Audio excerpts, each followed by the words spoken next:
everybody, and welcome to the show from Common Room Radio. I'm Sarah K. Bazant, and in the name of the moon, I'll punish you. I'm Alistair Stevens, and what are you talking about? Asagi-chan, you've only become a guardian of justice a very short time ago. More enemies are going to show up. I've got tons of things I'm going to have to teach you. And I'm Vinton Bain, and how dare you brainwash innocent people who are deeply devoted to education? I won't forgive you! And this week we're doing the first volume of Naoko Takeuchi's Sailor Moon. And I did all the notes, and I'm really excited and also nervous. Very nervous. Yes. It's very cute and adorable. Thank you. Here's the thing. First of all, I don't generally do notes. I haven't done any sort of notes or academia anything since I dropped out of college because I was wicked bad at it. And also, Sailor Moon lives in a very, very safe, protected, special space deep inside of my heart. Sure. And we basically had to drag me fighting, kicking, screaming, tooth and nail into doing this because I didn't want to do this. I mean, I did, but I didn't want to. I don't want anybody to criticize my precious sweet baby. For the first 6 months of the Excelsior podcast, we kept suggesting we could do Sailor Moon. That'd be a really fun discussion. And you just said, nah. Laughed and smoke bombed your way out of the room. I sure did. As is your way. Yes. Very much like Batman. But now it's here because, Sarah, this is your birthday month. It's my birthday month. You're going to be picking all of the texts that we discuss in the month of January. That's going to be a ton of fun. Before we get into this, I suppose we should say that there was an extra episode of Excelsior that should be in your feeds already. If you're just coming to this discussion about Sailor Moon because you visited the website or something like that, hey, go and poke around a little bit because there's a commentary track for 2008's Iron Man movie available now. We are doing a commentary track Road to Infinity War, I suppose. Yeah. We're going to offer commentary tracks for all of the MCU movies between now and the beginning of May. There are going to be some great movie discussions in there, I'm sure. The Iron Man one was really fun. Yes, I really enjoyed it. It was great. Pajama time with my best buds. It was amazing. Because we do it early in the morning, and I just came over in my PJs. That's why we didn't just, change into PJs. That would be preposterous. I'm going to talk about the history of this comic now. Let's do that. Tell us about Sailor Moon. Okay, so we're going to be learning a lot of vocab words because a lot of these words are in Japanese, and I'm going to do my best to teach you guys some of this stuff. So Will there be a test at the end is the question? No, absolutely not. Will there be a test at the end and will we have to get better than the 30? Well, I think that you guys could get better than a 30 probably just by writing your names at the top. I don't know. I got a 95 and I didn't even study. Good job! So actually, before I get into the history of this, do either of you have any personal history with Sailor Moon, either the comic or the cartoon? Yeah, slightly. I had seen the cartoon growing up. I can't remember where. I'm assuming it was probably Cartoon Network. It was on Cartoon Network. Imagine yes. It came on in the afternoons at 3 o'clock p.m. and was followed immediately by Dragon Ball Z. So I had a friend who was really into anime growing up, and he was into Dragon Ball Z, but also a lot of stuff that was a little bit harder to find at the time back in those days. I think most people our age watched Toonami and anime on Cartoon Network. That's really the extent of my knowledge of it, was just seeing random episodes of it there, and it just really had the typical girly anime feel that you get with most of those shows. So to me, it kind of melded all together until I started meeting people that knew more about it. And then, of course, I dated somebody in high school that was really into manga, so I read a lot of things like Oh My Goddess. Sure. And some other ones I can't remember the names of. But I learned a little bit more about Sailor Moon then, and now I know more about it than I ever have. Exciting. What about you, Alistair? I have read the first volume of the manga before. I certainly watched the 1992 anime, which I think, a lot more than you do, Sarah. I don't know if we're going to talk about this in the scope of this one episode of Excelsior, but you don't like that anime very much. No, I don't. That was my first exposure to Sailor Moon, and I loved it. I kind of got into Sailor Moon through a lot of the shows that it influenced. Shows like Cardcaptor Sakura was an early favorite of mine, and going back to Sailor Moon, all of the DNA is there. Like, all of the component parts of what is the modern magical girl story are present in Sailor Moon, and maybe have never been done better. I love this book. I love this sensibility. I love the art style. I love the hope and the optimism and the ferocity of this book. It's very, very good. So I think we're going to love the first volume of Sailor Moon. Good. I certainly hope so. Well, my father was in the Air Force basically my entire life. And so when I was a child, we lived in Japan, actually, for many, many years of my childhood. And this would have been in about 92, 94. So it was like right at the height of the Sailor Moon craze. Sure. And I remember that we would go to Tokyo, and they had this huge department store there that we just called the Big D. I don't actually know if that was the name of this department store, but that's what we called it. And I mean, like, aisles on aisles on aisles on aisles of Sailor Moon merchandise. And so, I mean, from the time that I was, golly, like 6 years old and up, I was in love with Sailor Moon. And of course, at that time, it was only the 92 anime. Sure. And when we moved to the States in 96, when I was about 8 years old, it was just a couple of years out from that. show being dubbed and then put onto Cartoon Network's like Toonami block. And so I remember watching that. And I think that it was about in 2001 or 2002 when they first started, when like manga started becoming like a big deal here in the States. And I remember going to Hot Topic actually and buying my Sailor Moon comics at Hot Topic. Yeah, that's where they came from. And was reading them and like devouring them. And that was the first iteration of it was actually a pretty bad translation. Like it was all right, but it was not as good as it should have been. And also they flipped all of the art because in Japan you read from right to left. And here in the States, obviously we read from left to right. And so they had actually flipped all of the artwork so that we dumb Americans could read the book like we were used to reading the book. And it wasn't until a few years later that they ended up reprinting it with a better English translation and like a lot of notes in the back of the comics as well.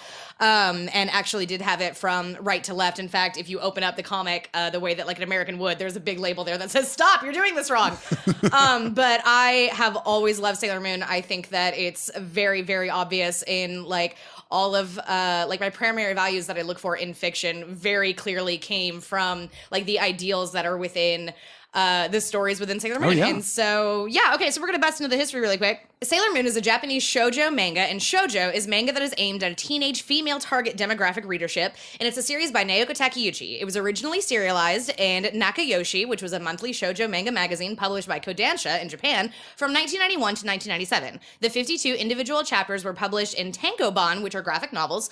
So when you think of like the little manga books that you can get at Barnes & Noble, that's a tankobon. The manga was adapted into an anime series produced by Toei Animation and broadcast in Japan from 1992 to 1997, and a reboot of the anime series, Sailor Moon Crystal, began simulcasting in 2014. I prefer Sailor Moon Crystal, which started in 2014, because it explicitly follows the storylines of the manga, and that is one of my biggest problems with. First of all, I think that the English dub of the 92 anime is utter garbage. I think it's trash. I hate it so much. And the reason why, so when I was talking about how when I was like 13 and started buying my Sailor Moon comics at Hot Topic, I had gotten to the arc that was at that time being shown in the cartoon, and I had read ahead and knew how it was going to end, and a bunch of my favorite characters were supposed to be showing up again, and I got super excited and was so thrilled to see some of these girls showing up again. That does not happen in the 92 anime. They just, they don't make an appearance, they don't even mention them, they're just completely written out, and it's a totally different story. And from that point forth, I said, no more 92 anime, I hate you. How dare you not follow this story the way that it's supposed to? Sailor Moon Crystal seems legit, right? Sailor Moon People Crystal like is so it legit. a great deal, particularly I think the second season onward. The first season, I think, the first season, the art isn't as great, and a lot of people now who are like major fans of Sailor Moon as they were growing up actually are not big fans of Sailor Moon Crystal because they don't particularly like the art style, although I personally feel that the art style is much closer to the style that we get within the manga itself.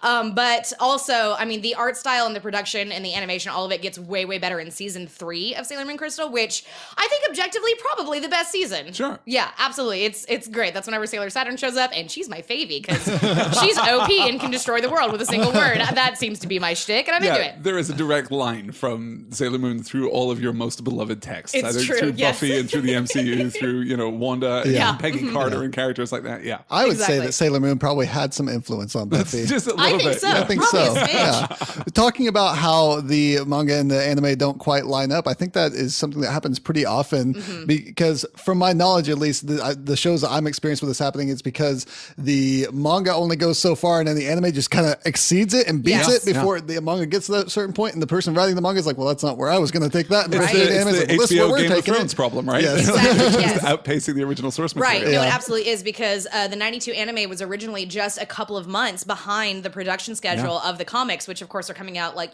weekly or monthly or however it was that they were doing it. And they did end up like overrunning Naoko Takeuchi's story. And that's why you get that absolute garbage bullcrap in season 2 about Moon Knight and Alan and Anne, and it's utter trash. I hate it so much.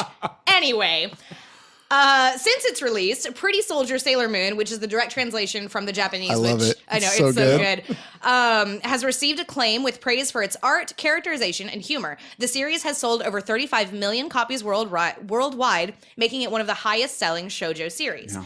Naoko Takeuchi redeveloped Sailor Moon from her 1991 manga serial codenamed Sailor V, which was first published on August 20th, 1991, and featured Sailor Venus as the main protagonist. Takeuchi wanted to create a story with a theme about girls in outer space. Sure, Well, that's a good place to start, right? Yeah, and I mean, she did it. Like, Sit down nailed to it. the blank page and you nailed think, it. okay, girls. Outer space. But in space, Yes, though. girls in space. When discussing with her editor, Fumio Osano, he suggested the addition of Sailor Fuku, which are the sailor outfits that they wear. When codenamed Sailor V was proposed for adaptation into an anime by Toei Animation, Takeuchi redeveloped the concept, so Sailor Venus became a member of the team. The resulting manga series became a fusion of the popular magical girl genre and the Super Sentai series, of which Takeuchi was a fan. Which, for anyone that doesn't know, Super Sentai is the series that Power Rangers takes all of its fighting scenes from and is really based on, which kind of says that Sailor Moon wouldn't exist without Power Rangers, perhaps. Guess what else I was into as a child living in Japan? Power Rangers. Yeah, sure. I mean, But they the don't real call them ones. that, but The the real real ones. ones. So yeah, Super Sentai. I was into I'm it. fascinated by Takeuchi's approach here to write codename Sailor V and have this be a pretty successful, breakout manga hit about a solo heroine, which was pretty unorthodox at the time. Still kind of playing with those magical girl trappings, but not perhaps codifying them as well as Sailor Moon ultimately would. And then reinventing it as a team book and moving the focus away from Sailor V to Sailor Moon, but keeping Sailor V in a kind of quasi-canonical position. Like, it's almost as though codename Sailor V is still true. Yes, even it's though some of almost the like a details have been prequel shuffled. to the events of what happens, and it does get But shuffled unlike around most a little prequels, bit. actually written first. Yes. It's so interesting. It's such an interesting approach to the material. No, it's really wild. And I still have not actually read any of the Sailor V comics. I'll have to get around to doing that at some point. Oh my, I can't believe I have read codename Sailor V. Have you really? Definitely Is it need to read great? it. Yeah, Okay, no, I good. really like it. I mean, it reads like Proto Sailor Moon. Sure. There's so many recycled ideas, but it does feel like a first draft of what Sailor Moon would I'll have to become. check that It out. is really interesting that she introduces a character there that just becomes a side character in this other book. yeah. It's not Right, like well, and that it's- doesn't become the And, main like, character. No one's favorite character. Yeah. Well, disagree. No, Sailor no Venus one. is actually really baller, and I have strong feelings about the intersection you guys. No, I do too. All right, I have a lot of strong feelings about this entire thing. The first fan fiction I ever wrote was Sailor Moon fan fiction, and God, did I have, like cosmos-sized levels of ideas in my head about this stuff. How old were you when you wrote Sailor Moon fan fiction for the Like first time? 11, dog. Wow. Yeah, it That's wasn't the perfect good. age. That's the perfect age to be writing Sailor Moon fanfic. I need someone to go back, or maybe even you yourself, to go Yes. back, find that fan fiction, and then illustrate it Axe Cop style. Oh, please, God, no. Oh, dear. Sailor I'm Moon. just quietly adding a note to do Axe Cop here on Excelsior Oh, because that's a really I love great that idea. series so Yeah. very much. Yes. Sailor Moon is one of the most popular manga series of all time and continues to enjoy high readership worldwide. More than 1 million copies of its tankobon volumes have been sold in Japan by the end of 1995. By the series' 20th anniversary in 2012, the number had grown to 35 million copies in over 50 countries. The manga won the Kodansha Manga Award in 1993 for shoujo. Gosh, this is really hard, you guys. The English adaptations of both the manga and the anime series became the first successful shoujo titles in the United States, and the character of Sailor Moon is recognized as one of the most important and popular female superheroes of all time. Particularly by you. Yes. One of the cool things I read was that the creator, before becoming a manga artist, actually got a degree in chemistry, which is why so many of the characters are named after elements, or Yes. there's just so much like geology and that type of That's thing in there. fascinating, Yeah, no, Naoki Takeuchi is actually like wicked smart. I mean, later on in the series, there's all this stuff about like physics and energy transfers and things like that, and it's all really cool. When you're like 11 and you're reading it, you're like, whatever, it might be nonsense. But then as you get older, you're like, no, this is like actual physics work within these pages. It's amazing. So we're gonna go ahead and flip over the VHS really quick and do that awesome flip the VHS noise that I love so much right now.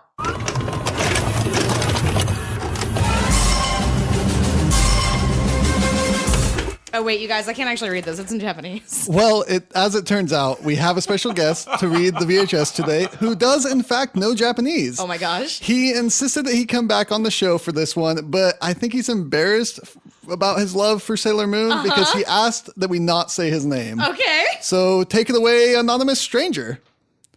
Thank you. Justice, vengeance. She is the one called Sailor Moon. She fights evil by moonlight, wins love by daylight, and never runs from a real fight. Don't be a baka, be an otaku. This comic is so kawaii. Also, it's manga, not manga. That's just one of my bat peeves. I'm the knight. And that's a smoke bomb. All right. Wow. Weird to conclude with that that line that didn't suggest his identity at all. No, not whatsoever. Yeah. That was amazing. You know, this is the thing. When you get a breakout hit, people in unexpected places fall in love with your work. That's true. Obviously Yeah. true of Sailor Moon. Yes, thank you, anonymous man, for visiting us once again to read that VHS. I'm so glad that he can read Japanese. That's perfect. Yeah, and a completely unrelated note. Did you guys know that canonically in DC Comics, Batman loves Sailor Moon? Well, doesn't maybe not loves, but has watched or read Sailor Moon. Are you serious? How do you know that? Well, because Martian Manhunter, John Johns, Sure. he is a shapeshifter and he has many different aliases. One of those is a Japanese woman named Hinore. I get it. And he says to Bruce at one point says to him, "That's a bit on the nose. It's not believable." So he knows who Sailor Mars is. Wow. That's amazing. Yeah, that happens, I think, in the 1999's Justice League of America. Fantastic. Oh my gosh, that is beautiful. That's the most glorious thing I've ever heard in my life. Good. All right, I'm already starting to feel better about this. That's all right, because later we're going to match the Inner Senshi up with the Justice League. It's going to be fun. It's got their boy. direct counterparts. I'm sure that Good. maps 1-to-1. It's going to be just No, fine. naturally, yeah. And then we'll do the Avengers. Okay, so we're going to get into this. Act 1, Usagi, Sailor Moon. Opens up with a newspaper story about Sailor V, then quickly moves into the introduction of 14-year-old Usagi Tsukino. All of the senshi, which is a word that I learned because of whenever I was first reading this and how not all of the words were translated, but senshi means guardian, it means soldier. That was another problem that I had with the 92 dub is that they called them Sailor Scouts, which is way lamer than Sailor Guardians or Sailor Senshi. Ooh. You can disagree with me all I day, don't but know. I'm right, I like actually. Sailor Scouts. Well, very much. you're also not from America where we think scouts as little boys. Yeah, that's fair. Just- That's fair. just being no, I like, guess yeah, I'm let's go coming to that start a from fire. Like a D&D perspective where it means Right, like yeah. Sailor Rangers. Yeah, no. Not the same Sailor thing. Rangers is funny, Yeah, that one's pretty good. But all of their names are puns based on the way that they're written. There's a couple of different ways that the Japanese language is written down. And boy, I wish that we had our friend GJ Corbin here on the show so that he could explain this properly to us. But I have some notes here every time we're going to get introduced to somebody and their name. So Usagi's name is a pun translating as Rabbit of the Moon. This derives from a Japanese folktale about the rabbit, which is said to be visible on the moon's face, much like the Western man in the moon. Usagi, late as usual, rushes to get to school on time. Along the way, she literally stumbles over a black cat in the road. When Usagi removes the bandages from the cat's forehead, she discovers a crescent moon-shaped marking. The cat rushes off, and Usagi realizes she's late for class. As Usagi is made to stand in the hall, we learn that she gets pretty terrible grades, especially in her English classes. We are introduced to some of her classmates who serve as plot mules throughout most of the series. This is particularly true of Umino, who frequently pops up in panels with the latest rumors. He does so here, discussing the champion of justice, Sailor V. He also mentions the rise in robberies around the town, especially at jewelry shops. Usagi's friend Naru mentions that her mother's jewelry store is having a huge sale, and the girls decide to go after school. What do you think of this as an intro to Usagi's character? I mean, we're going to call her Usagi, Serena, Bunny. We are not going to call her Serena or I guess Bunny. in No. the original translation of the manga, They her called name was her Bunny, and Bunny it was consistently awful. throughout. It Just was the worst terrible. thing. Yeah, no, Real it's bad. really bad. No, we will call her Usagi because that is her name. That is yeah, her the actual name. translation of Usagi there really goes to show why I thought we were going to be talking about Usagi Yojimbo, the bunny samurai. The Bunny Samurai.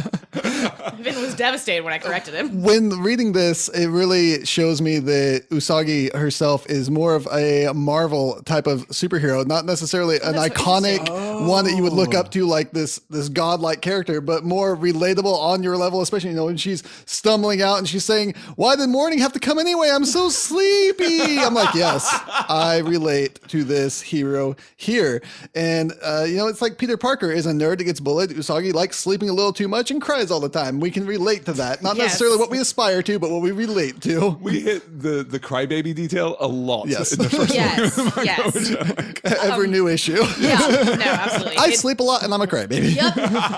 It's really funny thinking about whenever I was younger and reading this, because when I started, getting into Sailor Moon again, I was like 6 to like 9, 10 years old. And I'm like, 14, that's so old. And now I'm going to be 30 in a couple of weeks. And I'm just like, 14, you should not be in charge of saving the universe. You can't even drive. It's a fact. It's wild. When you were reading this in the target demographic, Sarah, did you identify with Usagi? Was she a Oh, character absolutely. that you aspired to? I don't know not necessarily necessarily aspire to, but I mean, like, I get being sleepy and crying all the time. Like, those could be my defining Exactly traits as well. what I'm saying here. At the store, all seems normal until we're treated to the odd creepiness of Naru's mother, talking about luring in more youths for their energy. Yup. Usagi, meanwhile, thinks that her bad grades won't convince her dad to buy her any jewelry. She chucks her homework away, which hits a tall, dark, and handsome young man behind her. The young man teases Usagi about her hair and her grades. As Usagi storms off, we're given a close-up of the man who speaks of the legendary silver crystal. Usagi doesn't want to go home and instead heads over to Crown Game Center, which has the newest Sailor V arcade game. While playing, the black cat with the crescent mark appears again. It turns out that the cat has been hanging around the game center for a few days. After being stared down by the cat, Usagi decides it's finally time to get home, where she is reprimanded by her mother for her terrible grades. Reprimanded by her mother and kicked out of the house. And kicked out of the house. And she tries to do a Sailor V kick on the door. She sure hurts does. her ankle and just ends up screaming and wailing. Also, this is where we meet Shingo, Usagi's younger brother, who mysteriously disappears a few comics down the line. He reverse dawns. Basically, yeah. Like, he occasionally pops up, like, later on in the series, particularly whenever Chibiusa shows up. Like, Shingo occasionally is there, and you're always like, oh, yeah, shit, Usagi's got a brother. You know, there might be some people who are listening to this podcast episode having just read the first volume of the Sailor Moon manga, and they don't know about the wonder that is Chibiusa. Can you give us a quick gloss of that? This is also another problem with the 92 anime, is that it makes Chibiusa into a completely unbearable monster. And so there are so many fans out there who hate, like, loathe Chibiusa. It's not her fault, all right? In the comics, she is just fine. And I actually quite like her a lot. But whenever Naoko Takeuchi finished up the first run of Sailor Moon, like this first arc, she didn't know what to do to continue the story forward, and like the publishers wanted her to continue doing that. And so her editor suggested, why don't you make her daughter from the future show up?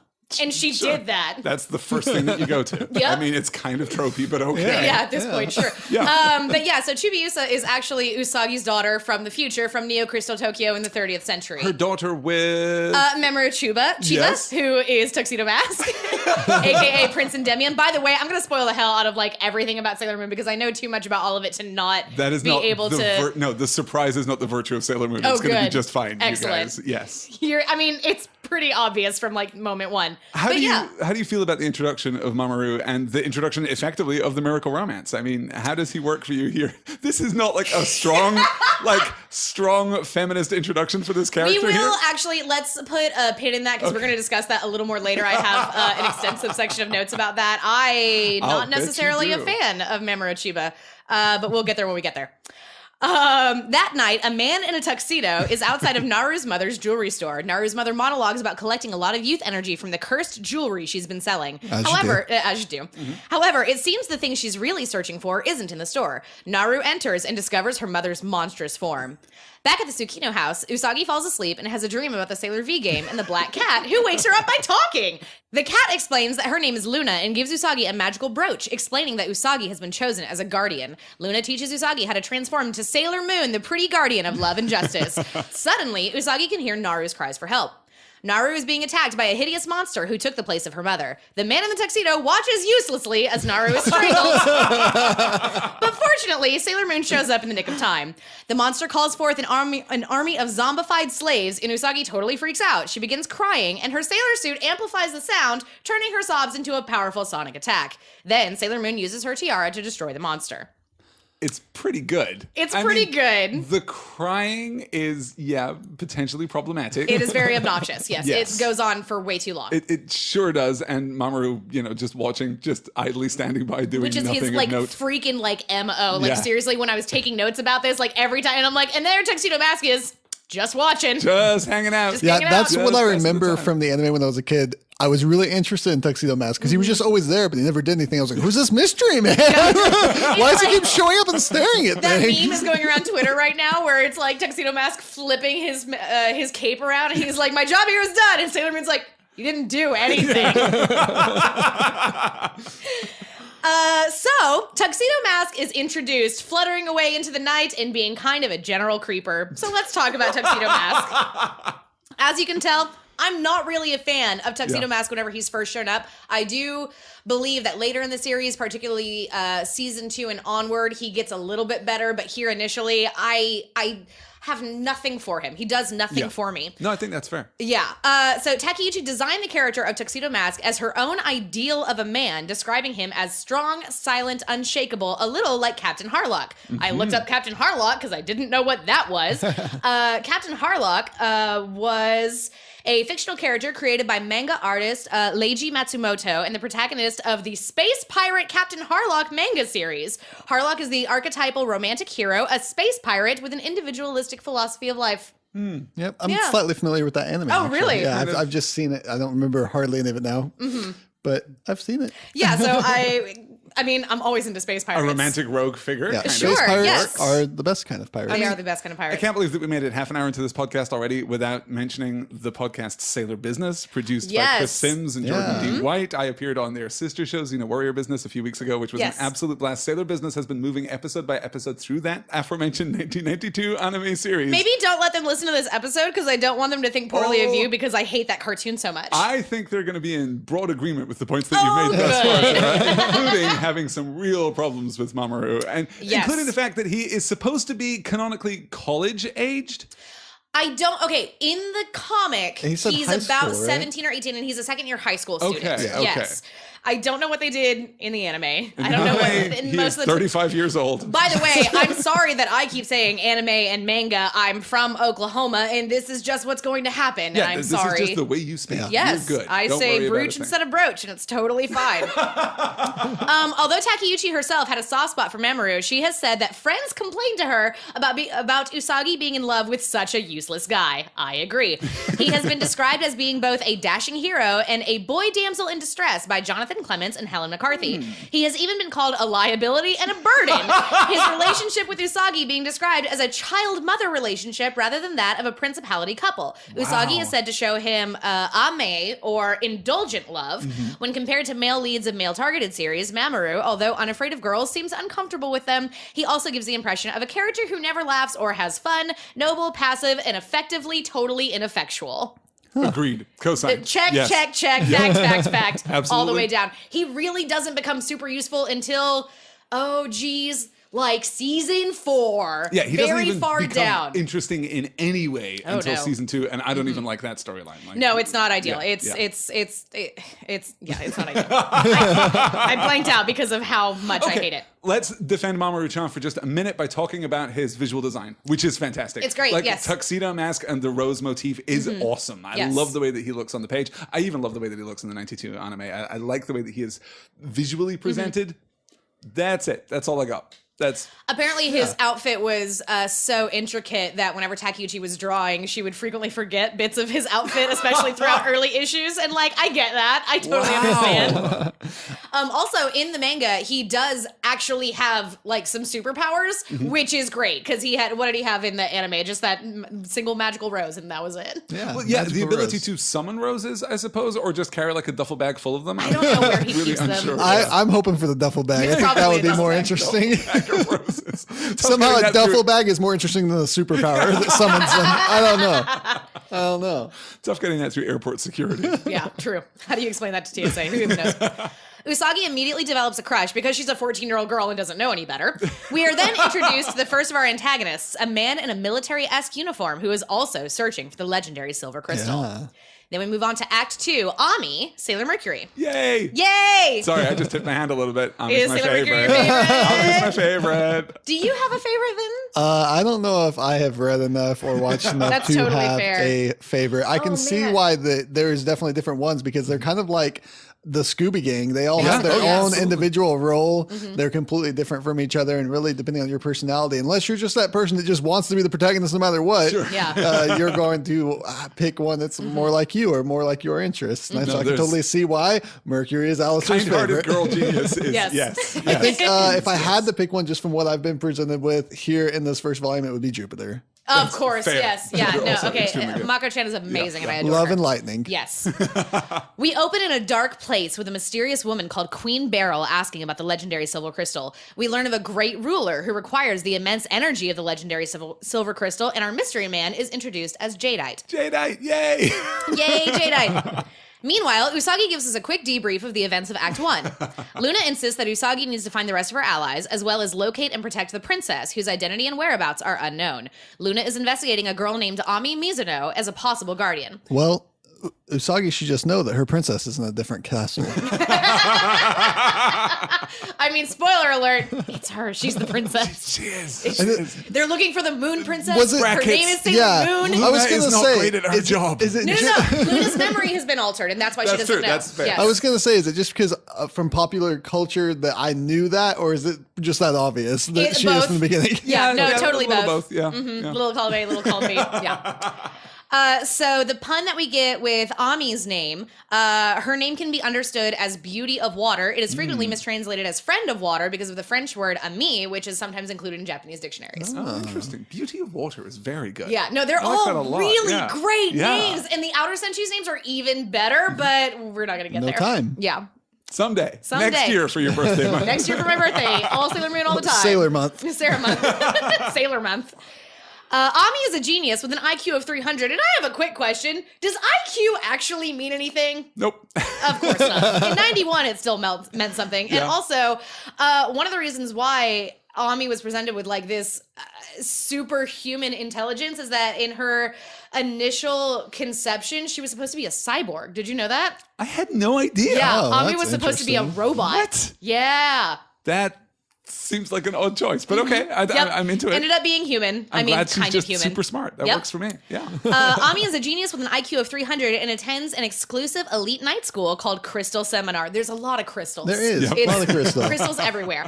According to rumors, she's stuck up and inhuman, but when Usagi and Luna run into her on the street, Ami is actually very friendly and kind. They all go to the game center together, and Ami beats the Sailor V game, impressing everyone. She gets like the highest score by like 3 times It's or so something. good. It's It's so insane. good. She uses her brain to beat a video game, and I'm into that.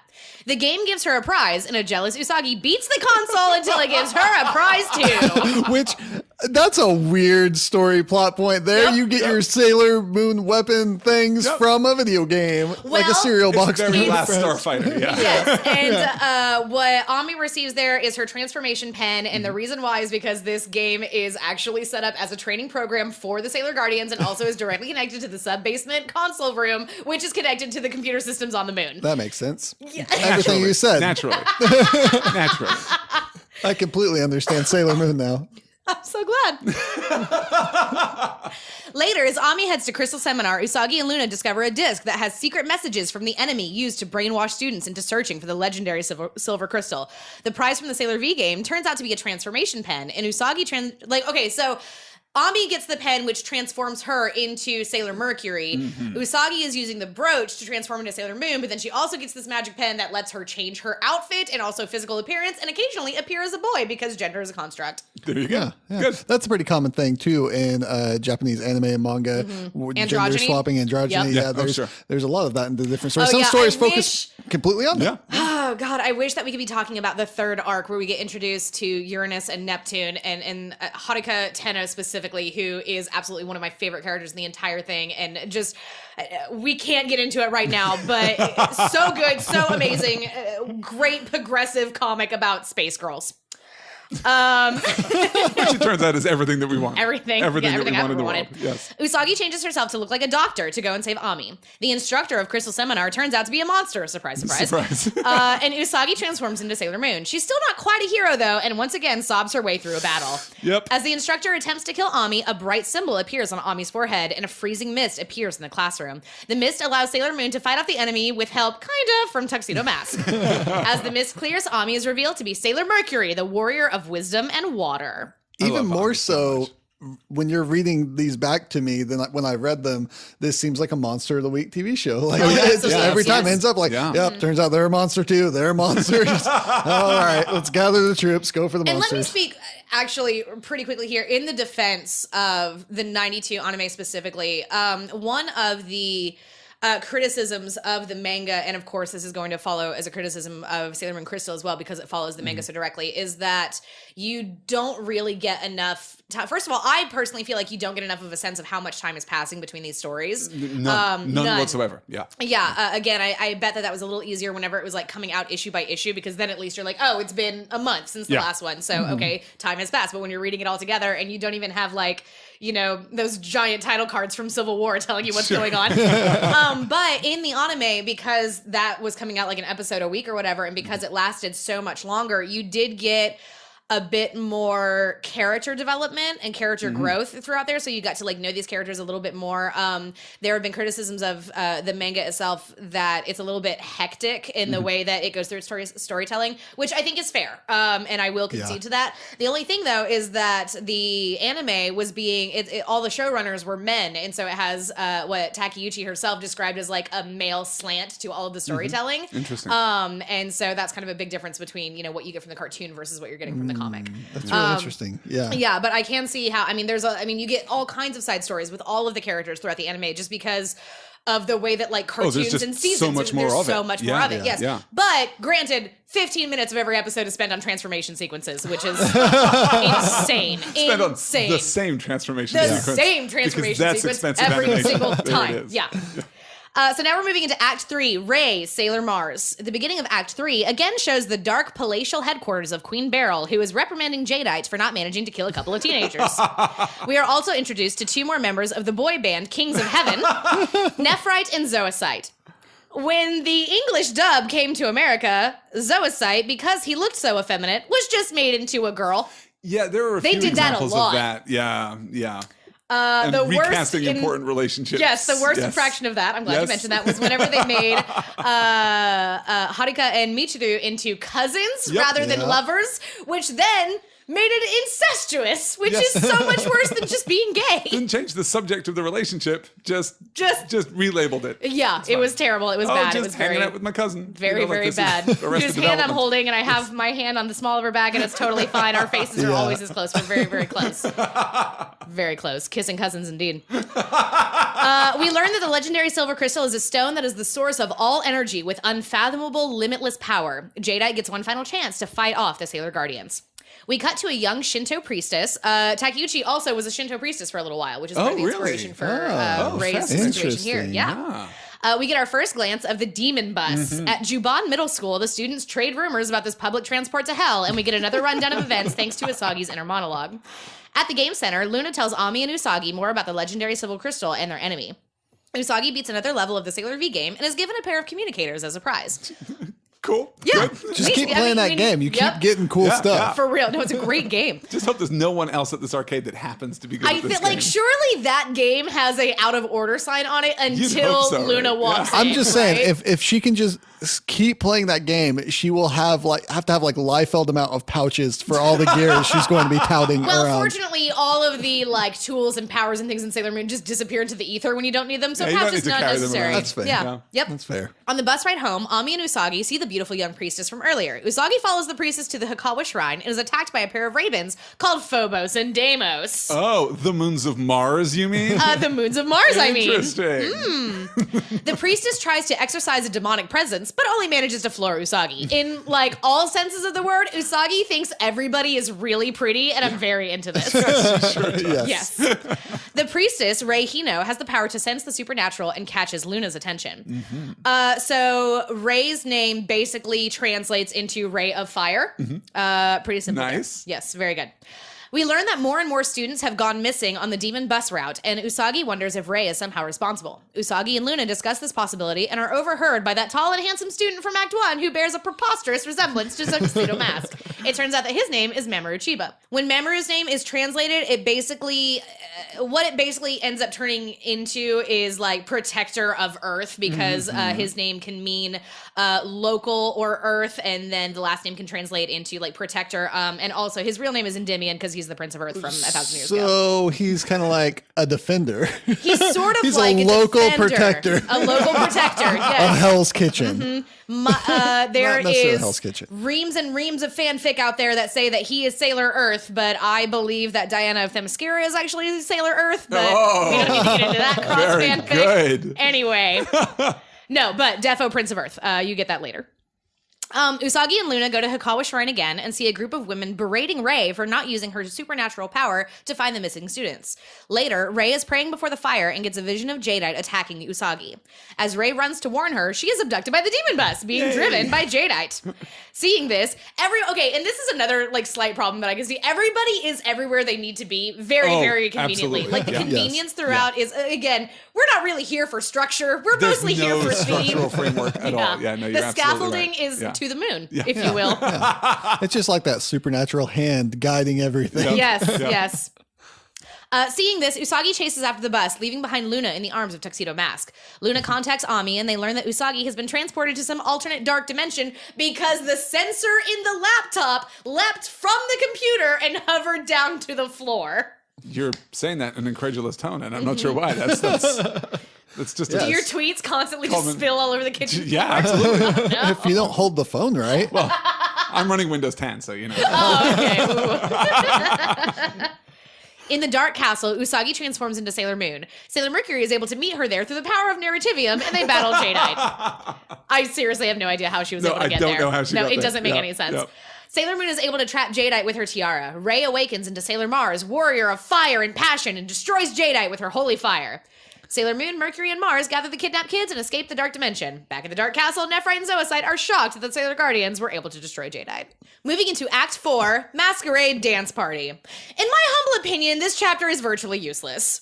That's in my notes. That's not just commentary. We open with a shot of Sailor Moon in the local paper. Who the heck is taking these photos? And Usagi is running late for school, as usual. The students, unable to slake their hunger for the latest rumors, are discussing the Princess of D and her country's secret ultimate treasure, the Embassy of... Yeah, whatever.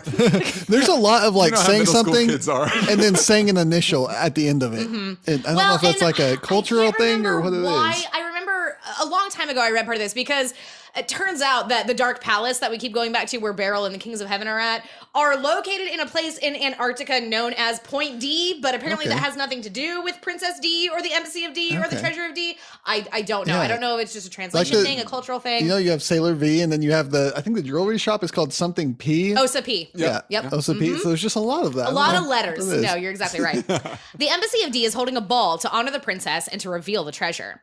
At the game center, Rei complains about having to be a guardian, which I feel like is fair. And Luna reveals that she isn't quite as certain about the identity or motives of their enemy as she would like to be. She reveals that their princess is likely hidden by a seal that will only clear once all of the guardians are fully awakened. Meanwhile, Nephrite swears vengeance for Jadeite, and Queen Beryl lusts after the legendary silver crystal. Back at home, Usagi learns that her father will be attending the party at the embassy. She uses her moon pen to transform into a princess and attends the ball with Ami and Rei. At the ball, a drink is spilled onto Usagi's dress, and she ends up lost. She is quickly rescued by Mamoru, who she finally recognizes as Tuxedo Mask, but not really. And they dance, and as they dance, they realize that the sensation of closeness is somehow familiar to both of them. Interesting. We cut to Princess D, who looks really like Umino, and it turns out... I really like that beat that they later, when her glasses come off, they're like, oh, she's really pretty without her glasses. I wonder if Umino is pretty without his glasses. That's very good. Which I did read that the creator has said that yes, he is. He's like really cute under those glasses. His American name was Melvin. Yeah, Melvin. And he was given like a stereotypical, like really geeky, wheezy voice. So that makes sense. And also Naru was transformed into Molly, who for some reason had a terrible Brooklyn accent.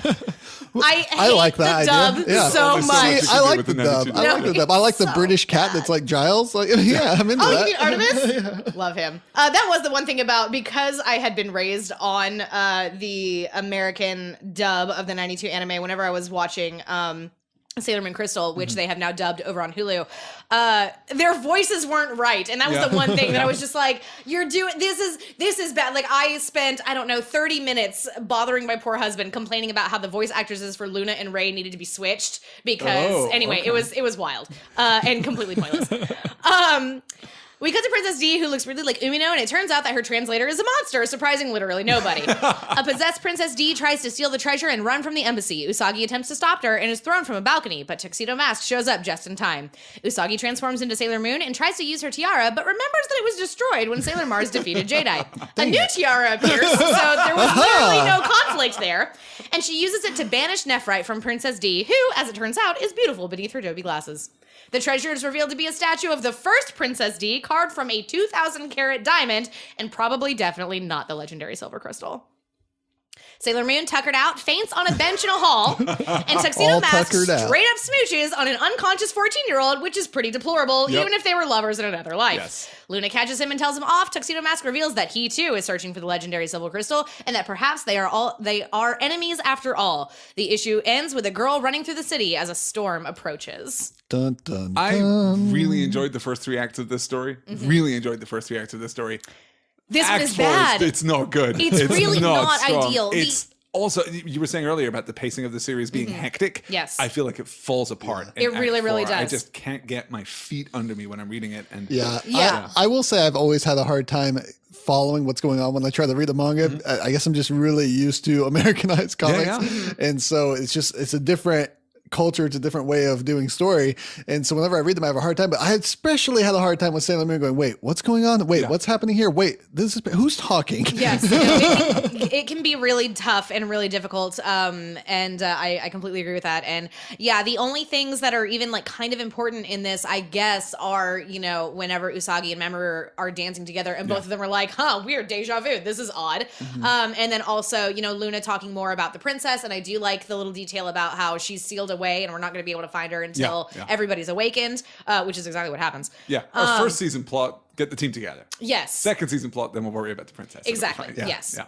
So moving into Act 5, Makoto, Sailor Jupiter. Usagi dreams of a guy who super duper is not Mamoru Chiba, you guys, trust me. On her way to school, she's nearly run over by a car, but is saved by the Amazon-like girl from the end of the previous issue. At school, Naru, remember Naru? Explains how her cousin's room has gone missing. Usagi bumps into the tall girl again, who turns out to be a transfer student. She's so tall that the Juban school uniform doesn't actually fit her. Umino says that the girl was kicked out of her old school for fighting because he's a goddamn busybody. This happens. Yes. Usagi finds the girl during lunch and is nearly obliterated by a stray baseball. The new student catches it handily and then hurls it into the sun. She's wicked strong. She shares her lunch with Usagi, and after school, they head to the game center. We finally learn the girl's name is Makoto Kino.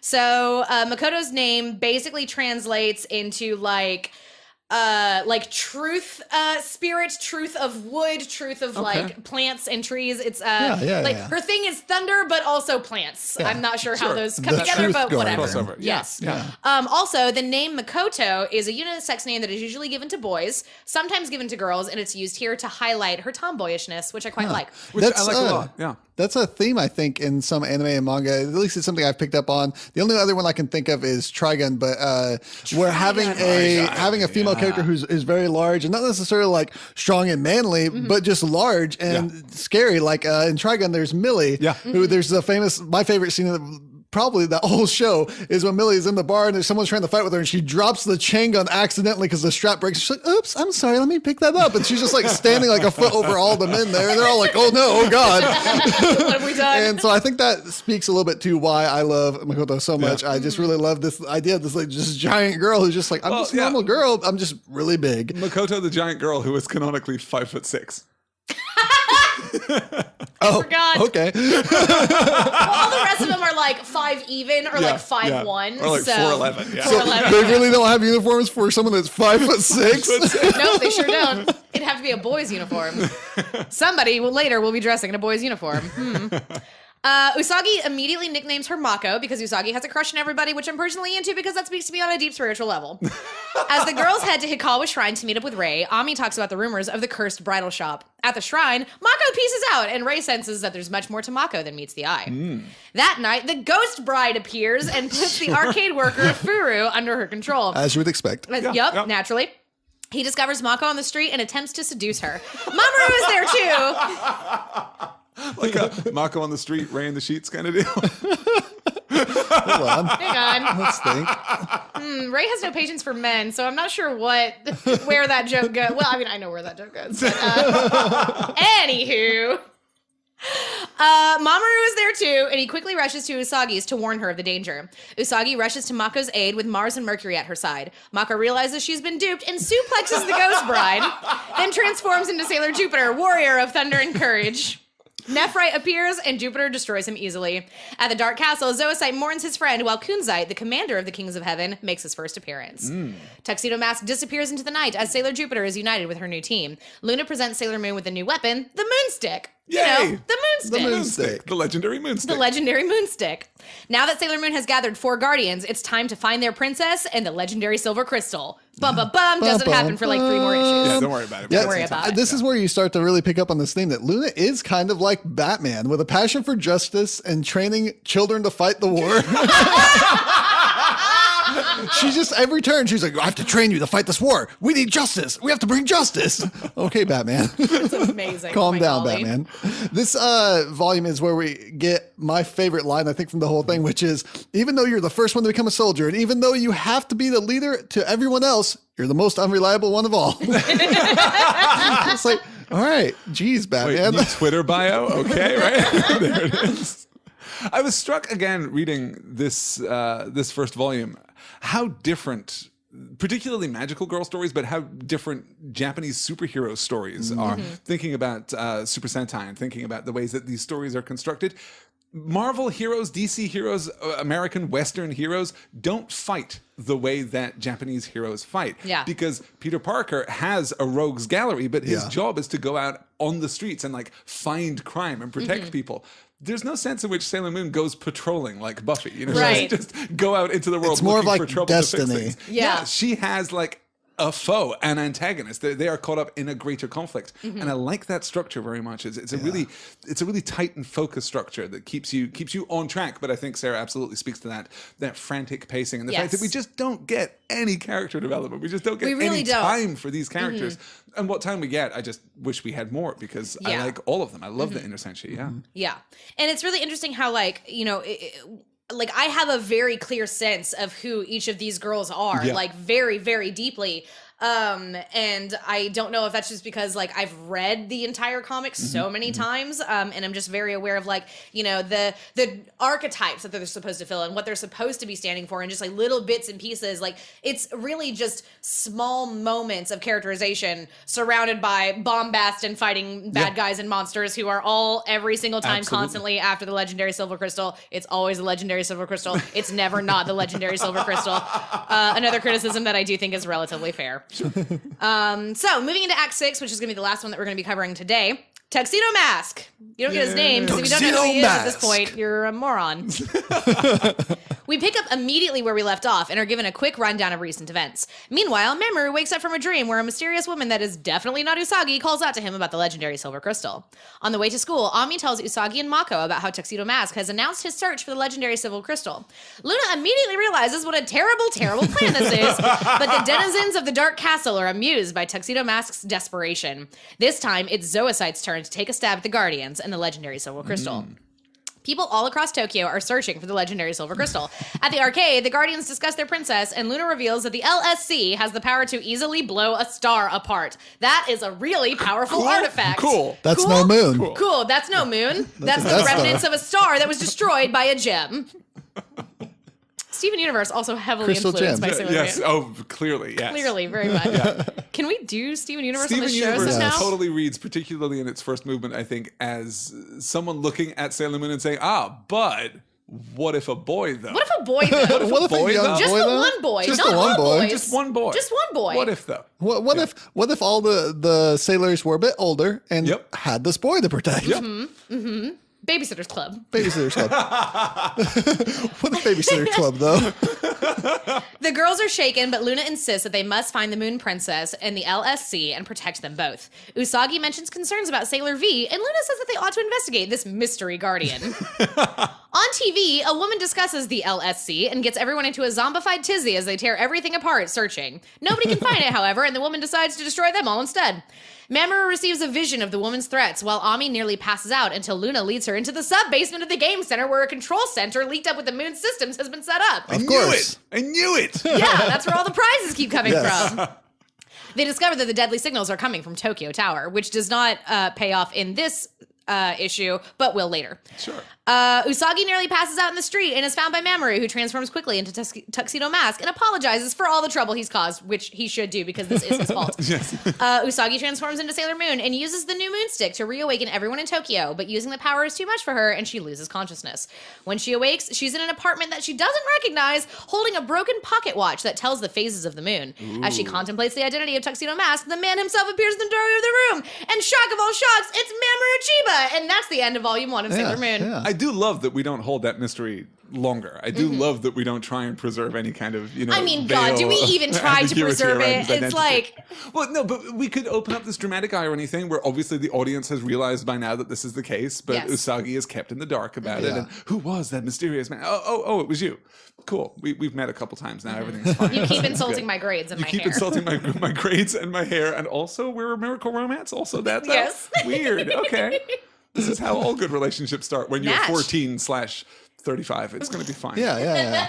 Yeah. But that's it. That's the first volume of Sailor Moon. We had talked originally about maybe also doing the second volume, but it doesn't really conclude very... Yeah, that's the problem, right? Yeah. The first volume doesn't finish. It just stops. Like, these things were not written for the trade in the current sense. No, they absolutely were not. So you just get the first 6 volumes and that's it, which is, it's good. I mean, it's a good chunk of story, but it should either have ended a little bit before the Tuxedo Mask chapter or a little bit after. One of those two things would have been fine, I was really hoping that we were going to be able to be introduced to Sailor Venus, who is, I think, a wonderful character, and I'm very, very interested in like her role and all of this. But just it just wasn't going to happen, and Does Artemis show up immediately with Sailor Venus? Absolutely. Yeah. Okay. I couldn't remember if there was a delay between her being introduced and him. Nope, Super does. Anyway, they go to the moon and stuff, and Sailor Moon is a moon princess, and a lot of stuff happens, and they win the day. Do we find out why Tuxedo Mask is so interested in the crystal? Like, what is Tuxedo Mask's origin?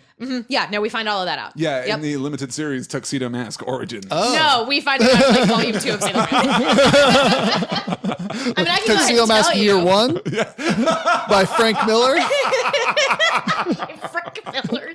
Jesus. Oh, now I'm just thinking about all the different Mask comic creators that I want to have a shot at Sailor Moon. That would be really good. Oh boy, that would be wild. Gail Simone. Gail Simone. This is my favorite comic of all time. This is one of my favorite stories of all time. Literally, I mean, elements of the story of Sailor Moon through its whole run appear in every single thing I have ever written or created in my entire life. And thank you guys for reading it and letting me do the notes. And this is really good. You did a fantastic job you. with the notes, and I really, really enjoyed going back to read Sailor Moon. I'm so glad we had a chance to do it. I would really like to do volume 2 at some time, because I don't know that anything like as well as I know the first volume, so I'd really like to look at that. Yeah, we'll definitely have to check it out at some point. We'll see. Through the series. Do you have any other, I'm sure that there are people out there who have read Sailor Moon because we're doing this episode. Do you have any other manga recommendations? Are there any other series that you would suggest for a new manga reader? Cardcaptor Sakura is actually very, very good, and another really wonderful magical girl one. And that one's really great. I used to have so much. I used to have a ton. I mean, I was reading Magic Knight Ray Earth is really good and awesome. I was reading Chobits, which I actually don't recommend. That one's not as great. I'm trying to think of what else there was. Almost anything there's a group of artists who they call themselves Clove, and they did Cardcaptor Sakura, they did Chobits, they did Triple X Holic, they did Magic Knight Ray Earth, and the sequel to that I don't remember what that is. It might just be Magic Knight Ray Earth too. But otherwise, I mean, I don't know. It's been a long, long time. Like, I was wicked into all of this when I was like 13, and that was a while ago now. More than half my life ago now. Whoa, jeez. So I don't have a whole lot, but I mean, you can find all kinds of recommendations and what, people are really enjoying. And I don't know, just go wander around that one section in Barnes & Noble that you're really scared to go through. And I'm sure that we have listeners who can make recommendations Absolutely, too. yes. Yeah. Okay, so if you guys want to get in touch with us and talk to us about this show or any other recommendations, if you want to know what my plans are for the rest of the month and what we'll be doing, then you can hit us up on Twitter. You can find us collectively at Excelsior Cast. You can find me at Elsa Grab the Salt. You can find me at Paper Bullets. And I'm at Flesh Eater. Also, if you enjoy the show and you want to support us and help us continue to do this thing, we're now doing double episodes every week because of the MCU commentary-a-thon. The Road to Infinity War, I think, is actually what we need to call that. Okay. Yeah, no, that's very, very good. We're currently doing the Road to Infinity War with commentary tracks. You can head on over to patreon.com/Common Room Radio, where you can kick us $1 a month or whatever you can afford, and you get access to all kinds of great stuff over there, including the gag reels for Excelsior, which are always very fun. And full of an oddly high amount of singing. A lot of singing on those gag reels. Yeah, it's almost wild. none of it by me, which is good. It's a shame, frankly. It's a I've heard shame. you sing. I think you're very good at it. And if you would, leave us a rating and a review on iTunes. That really helps us out a lot. It sure does. sure So does. I think that's going to do it for us this week, the first week of Sarah Month over here on Excelsior. Again, next week we're doing the first volume of Scarlet Witch. And yeah, so we'll see you guys then. We'll see you guys even before that because we're doing another commentary Yes. track. It's going to be great. I'm super excited. We're doing what? The Incredible Hulk Hulk. next? The Incredible Oh, man, Hulk. it's going to be the so Edward good. Norton Incredible Hulk. Can't Awesome. wait. All right. Well, thank you guys so much. And we'll see you next week. Once again from Common Radio, I'm Sarah K. Bazant. I'm Alistair Stevens. And I'm the pretty sailor-suited soldier of love and justice. Excelsior!